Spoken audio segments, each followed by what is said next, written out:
right. We were just talking about, the national championship. You've got 19 straight 20-win seasons, 7 30-win seasons. The numbers are there. What keeps you coming back energized every single season?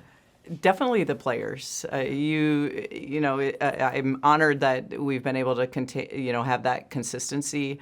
It's really, really hard to do, but I think that every time you have a new group and a new team come in, you just want to take them as far as possible. You want them to be cutting down nets in the Big Ten, the NCAA tournament, going as far as you possibly can. So it's definitely the players that keep you energized. There's always another goal. How much do you allow yourself to just reflect on the journey and the career that you've had personally?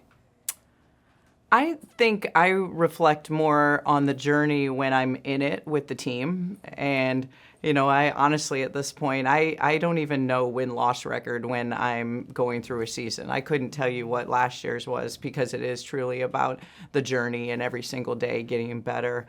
I think for myself, like the individual, accolades or, your legacy, I think that's something that I'll reflect on once I'm long gone, retired, because I think you always feel like there's so much to be able to do to help your team. What are you most proud of as a coach?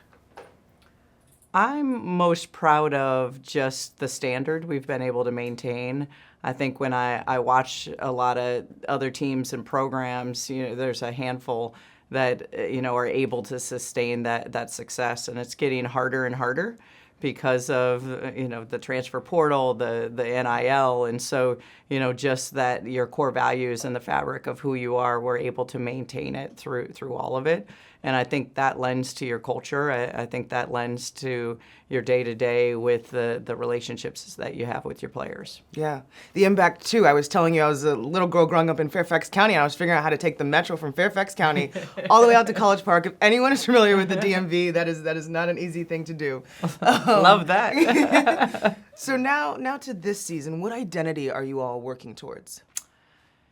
We're going to be built differently this year. We lost 2 first-round WNBA draft picks with Diamond Miller and Abby Myers, and they were so talented. But what I love so far with this group is they're really about each other, and it is going to be a collective unit. And nobody has to carry us by themselves. And every single one of our players, our returners, our vets, we have 4 grad seniors, they've all come back better. And so I think that bodes really well when you talk about a team that is really unselfish and hardworking. So, I'm excited to go on this journey with them and see how it all unfolds. What does it take to be successful in the Big Ten, in this conference? That's a great question.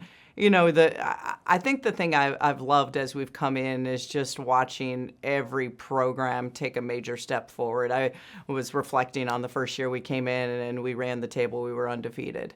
And then just to watch every program, the coaching, the coaches that have come in, the coaches that have been here, the recruiting efforts have all improved, and style of play. So you have to be really good in a lot of areas, and that's with your recruiting, that's with how you coach, and obviously you have to have a little luck and stay healthy, but you have to be as prepared, because if you're not, you're gonna have a coach that will be able to outwork you or outcoach you. So I love that everyone brings the best out of each other. You mentioned the nuances, the little nuances that change year to year, but how do you think, big picture, the women's game has evolved from when you started in this business?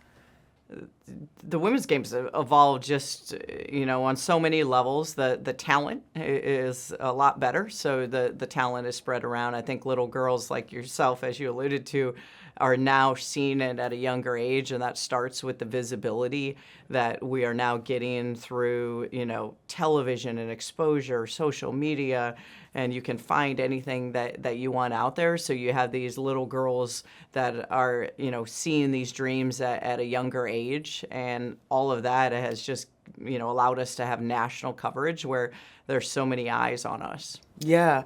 Some of the big schools and big names in this conference are you all, Ohio State, the Indianas, and of course, Iowa and Caitlin Clark. And you've coached against so many greats. What's your philosophy when trying to coaches will always say you don't stop a great player, but to slow down a player such as Caitlin Clark? There's a lot of different ways. I guess, one, you try to limit her as much as you can, or you try to take everyone else away and allow her to be her and be great. So, I think, that's kind of the puzzle piece. But, I hate going against her. She's so good, but you do just have a great appreciation to know that this is a once in a lifetime player. We've been fortunate to have the same with an Alyssa Thomas and Diamond Miller and different players to come through. But when you sit back and you watch a Caitlin Clark and just how she's come back better every single year, it's you just have to pinch yourself because it's going to go by quickly. Yeah, Caitlin Clark today, but when I was growing up, it was the Crystal Langhorns and the Yeah. Christy Tollivers. How do players like that help the game evolve? Why are they better? Why is the game better because of them? Well, I think those players, when you have those star players that are on a national scale, again, it's just all eyes on them, and it's growing our game. So you have these little girls with dreams growing up, and they want to be the next Christy Tolliver. They want to be the next Caitlin Clark. So it allows them to get out on their driveway, get in their school, work on their game, and want to kind of start that process to understand, like, maybe one day I could be her.